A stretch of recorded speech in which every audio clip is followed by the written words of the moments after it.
생명을 살리는 7분 주일 골방 예배를 묵상 기도하심으로 시작하겠습니다.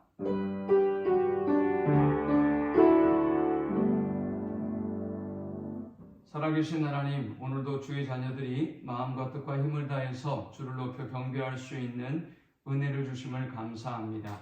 오직 하나님만 높이고 경배하는 예배가 되게 하여 주옵소서. 우리의 길이 되어주시며 진리가 되어주시고 생명이 되시는 오직 주님만 경배하고 높이는 시간이 되도록 인도하여 주옵소서. 예수님의 이름으로 기도합니다. 아멘. 찬송 304장 드리겠습니다. 그 크신 하나님의 사랑 말로 다 형용 못하네. 저 높고 높은 별을 넘어 이 낮고 낮은 땅 위에 죄고만 영혼 구하려 그 아들 보내사 화목 제물 삼으시고 죄 용서하셨네. 하나님 크신 사랑은 증명다 못하네. 영원히 변치 않는 사랑 성도여 찬양하세.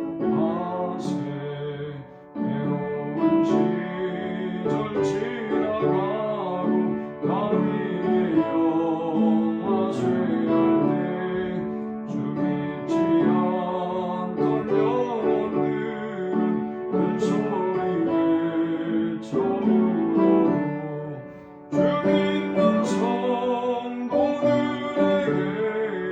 큰 사랑 베푸사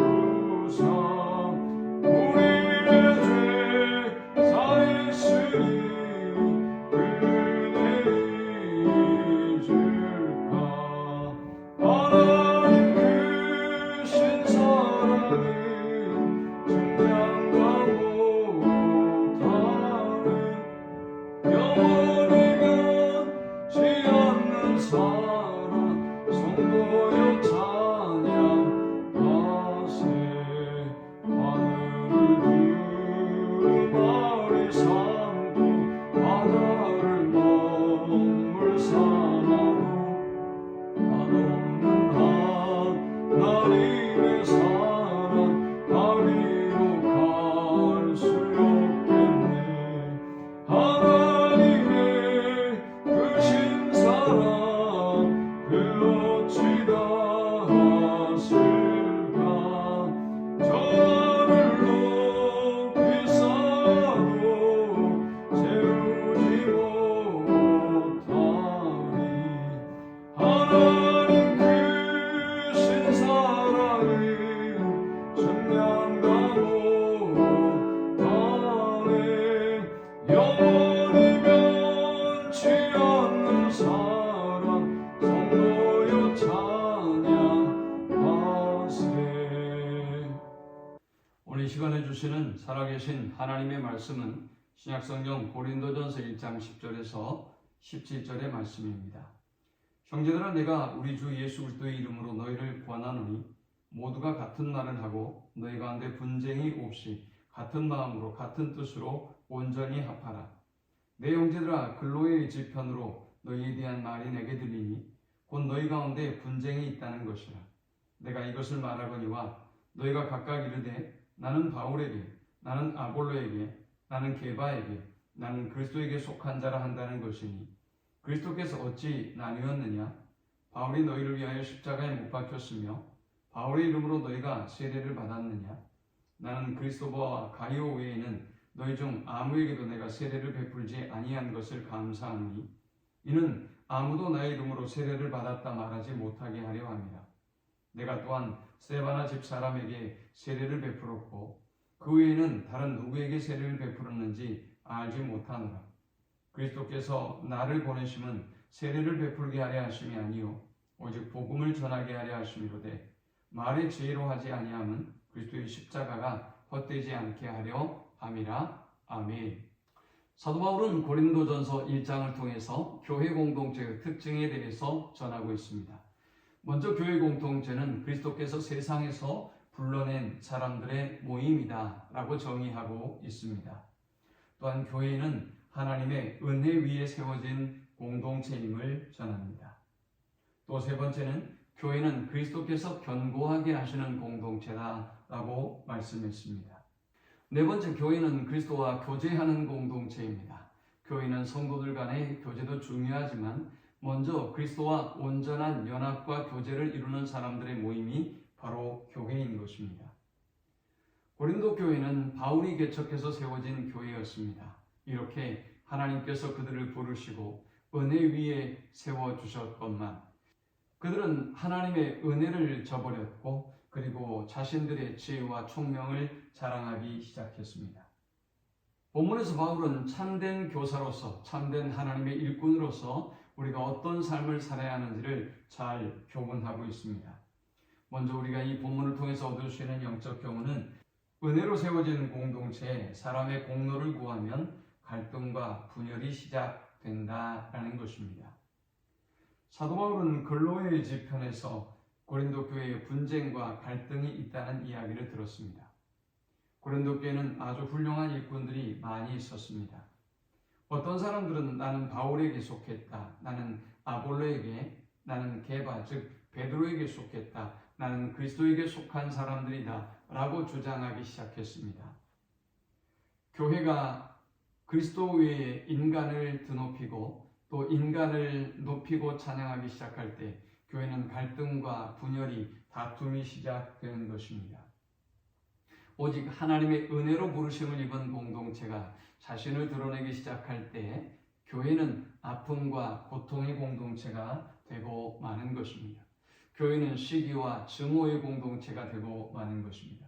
그러므로 사랑하는 여러분, 우리가 이 스승의 주일에 그리스도 앞에서 어떤 모습으로 살아야 될지 우리는 우리 자신을 잘 살펴야 하겠습니다.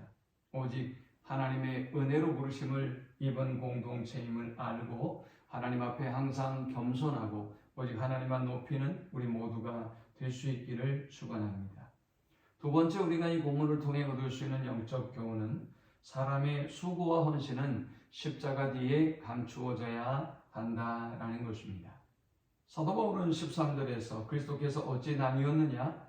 바울이 너희를 위하여 십자가에 못 박혔으며 바울의 이름으로 너희가 세례를 받았느냐라고 했습니다. 오직 우리가 높여야 될 분은 예수 그리스도 한 분뿐이라는 사실입니다. 바울이 십자가에 못 박히지 않은 것처럼 게바도 아볼로도 십자가에 못 박히지 않았습니다. 그를 통해서 우리가 구원을 얻은 것이 아닙니다. 그러므로 우리는 오직 하나님만 높여야 하고 예수 그리스도만 높여야 한다는 것입니다. 바울은 스데반의 집 외에는 자신이 세례를 베풀지 않음에 감사한다고 했습니다. 당시의 세례는 새신자 교육과 같은 그런 구조를 가지고 있었습니다. 따라서 누구로부터 세례를 받는다라고 하는 말의 의미는 그로부터 제자 훈련을 받고 그리고 세례를 받는다는 것을 의미합니다. 이 과정에서 어리석은 사람들은 자신을 드러낼 수도 있을 것이며 또 어리석은 사람들은 스승은 그렇게 하지 않으려고 해도 스승을 그리스도보다 더 추종하고 사랑하는 사람도 생길 수 있는 것입니다. 고린도 교회의 갈등과 분열은 바로 여기에서 시작되었던 것입니다. 그러므로 우리는 주를 위하여 수고하고 헌신하되 십자가 뒤에 우리의 모든 수고와 헌신을 감추는 삶을 살아야 하겠습니다. 마지막 세 번째, 우리가 이 본문을 통해 얻을 수 있는 영적 교훈은 오직 복음을 전파하는 일에 힘써야 한다라는 것입니다. 사도 바울은 다툼과 분열 가운데 있는 공동체가 지향해야 될 삶의 방향과 목표에 대해서 분명히 전하고 있습니다. 17절에 그리스도께서 나를 보내심은 세례를 베풀게 하려 하심이 아니요 오직 복음을 전하게 하려 하심이로되 말의 지혜로 하지 아니함은 그리스도의 십자가가 헛되지 않게 하려 함이라 했습니다. 세례의 무용로를 무가치함을 의미하는 것은 물론 아닙니다. 그리스도께서 땅끝까지 이르러 제자 삼고 세례를 베풀라고 하셨기 때문에 세례는 주님이 주신 지상 명령입니다. 그런데 오늘 우리가 세례를 베풀어서 타당을 형성하고 갈등과 분열을 일으키는 이러한 것들보다 우리가 전무해야 될 것은 영혼의 구원이고 복음 전파임을 바울은 전해주고 있는 것입니다. 우리가 복음을 전할 때도 우리의 지혜와 말의 힘으로 해서는 안 된다는 것입니다. 그로 인하여 오히려 주님의 영광이 가리워지고 십자가가 헛되이 될 수 있기 때문이라는 것입니다. 그러므로 오직 주님만 높이고 또 주님의 십자가만 높이고 주님이 행하신 그 구원의 역사만 높이고 우리의 십자가 뒤에 우리의 수고와 헌신을 감추며 오직 복음을 위하여 살아가는 그리스도의 좋은 제자여 동시에 스승이 되는 우리 모두가 되시기를 축원합니다. 하나님 감사합니다. 귀한 말씀을 통하여 은혜 받고 깨닫습니다. 그리스도 안에 좋은 제자가 되게 하시고 동시에 좋은 스승이 되게 하셔서 하나님 영광 위에 살게 하여 주옵소서. 예수님의 이름으로 기도합니다. 아멘. 지금은 우리 주 예수 그리스도의 크신 은혜와 성부 하나님의 극진한 사랑과 성령의 인도보 교통 충만케 하심이 오직 그리스도만 높이고 그리스도를 위하여 살아가기를 소망하는 모든 주의 백성들의 머리 위에 이제로부터 영원토록 함께 있을지어다. 아멘.